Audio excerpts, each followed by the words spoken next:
will all have seen the hashtags Mbappe 2020 and Sancho 2020 by now. But sadly for Liverpool fans, Jurgen Klopp poured cold water on the chances of signing Mbappe when he said recently that the Reds have absolutely no chance of getting that deal done. But what about Sancho? With Liverpool having spent hardly anything in the last transfer window, and with Klopp unlikely to add to his squad in January, could the scene be set for a big money move for the Borussia Dortmund and England winger in the summer?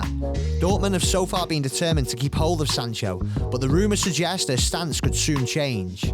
Liverpool, under Klopp and Michael Edwards, are constantly planning for the future, and with the feared front three of Mohamed Salah, Sadio Mane and Roberto Firmino, all 28 come June, no doubt they will have succession plans in place. If they include Sancho, how would he fit in at Liverpool, and would he justify his expensive price tag? Firstly, it's reasonable to suggest that since moving from England to Germany, the teenager has demonstrated his ceiling is incredibly high and that his current level is greater than most tend to experience at their peak. As well as being just 19 years of age, Sancho is versatile enough to play on both flanks.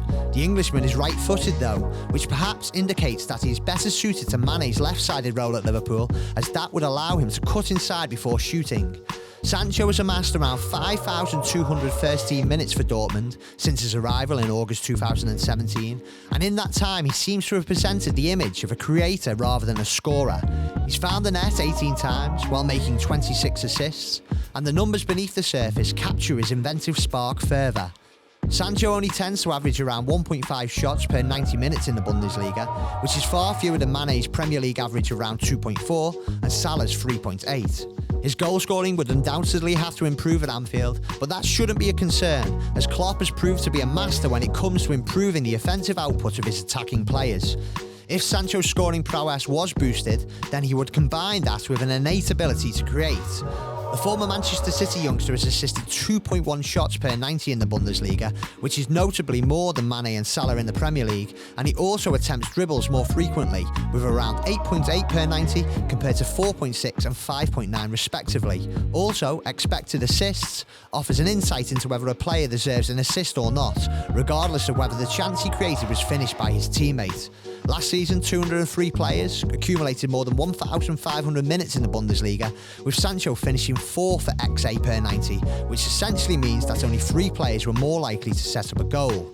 Sancho accelerates quickly, he's exquisite in tight spaces, and his awkward, unpredictable means of carrying the ball at his feet causes problems for opposing defenders, as he's able to manoeuvre his body in an unorthodox manner. Liverpool's attack under Klopp is renowned for being difficult to handle, and Sancho's presence would only add to that. Mane and Salah are now 27 years old, and Firmino is 28. This trio are still elite performers, but decline will eventually come, and a signing in the mould of Sancho will ensure that regression is barely felt. In the meantime, Sancho's introduction will allow for a proper rotation between Liverpool's best attackers, and the option of a tactical switch to 4-2-3-1 would open up, with Salah through the middle, Firmino as the number 10, and Mane and Sancho on the flanks. Ultimately, it remains to be seen whether one of the game's top young talents will be targeted by Klopp and Edwards, but if he is, Sancho would arrive with world-class potential and proven quality, and his addition would allow the Reds to benefit immediately while also being insured long-term.